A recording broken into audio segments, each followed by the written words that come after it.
దశకం 50 వత్సాసుర భగాసురయో వదః అష్టపతిరాగం. तरल मधुकृत वृंदे बृंदावनेत मनोहरे पशुपशिशुभिः साकं वत्सानुपालन लोलुपः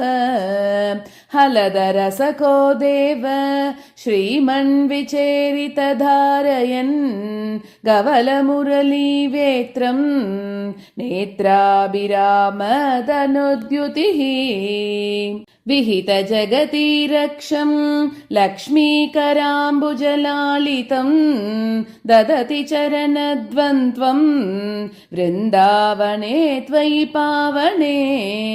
किमिव न बभौ सम्पत् सम्पूरितं तरुवल्लरी सलिलधरणी गोत्र क्षेत्रादिकं कमलापते विलसदुलपे कान्ता रान्ते समीरन शीतले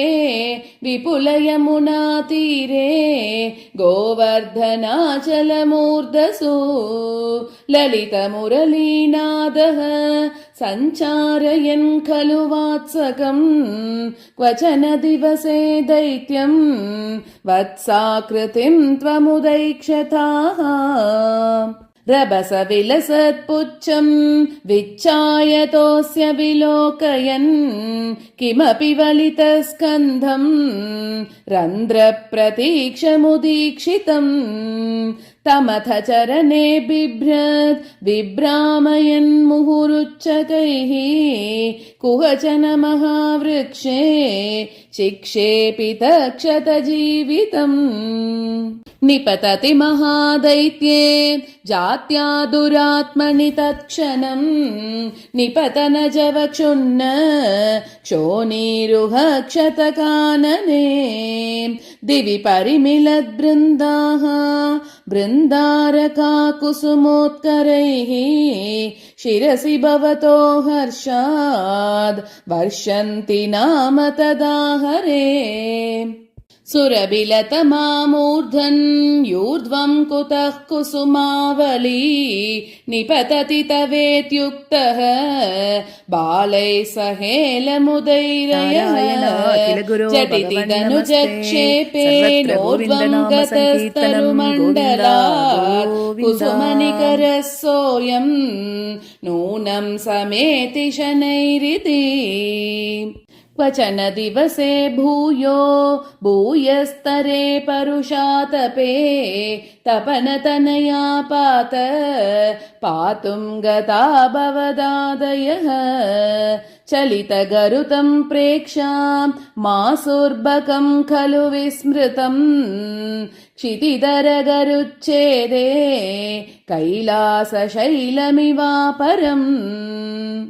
पिबति सलिलं गोप व्राते भवन्तमभिद्रुतः सकिल निगिलन्नग्नि प्रख्यं पुनर्धृतमुद्भवन् दलयितुमगात्रोट्यां कोट्या तदाशु भवान् विभो कलजनभिदा चुञ्चुः चञ्चु प्रगृह्य ददारतम् सपदि सहजां सन्द्रष्टुं वामृतां खलु पूतनाम् अनुजमगमप्यग्रे गत्वा प्रतीक्षितुमेव वा शमननिलयं याते तस्मिन् भके सुमनोगणे किरति सुमनो वृन्दं वृन्दावनाद्गृहमय्यताः ललितमुरलीनादं दूरान्निशम्य वधूजनैः त्वरितमुपगम्यारात् आरूढमोदमुदीक्षितः जनितजननी नन्दा नन्दः समीरनमन्दिर प्रतितवसते शौरे दूरीकुरुष्व ममामयान्। नारायण अखिल गुरो भगवन्नमस्ते। सर्वत्र गोविन्दनाम संकीर्तनं गोविन्द गोविन्द।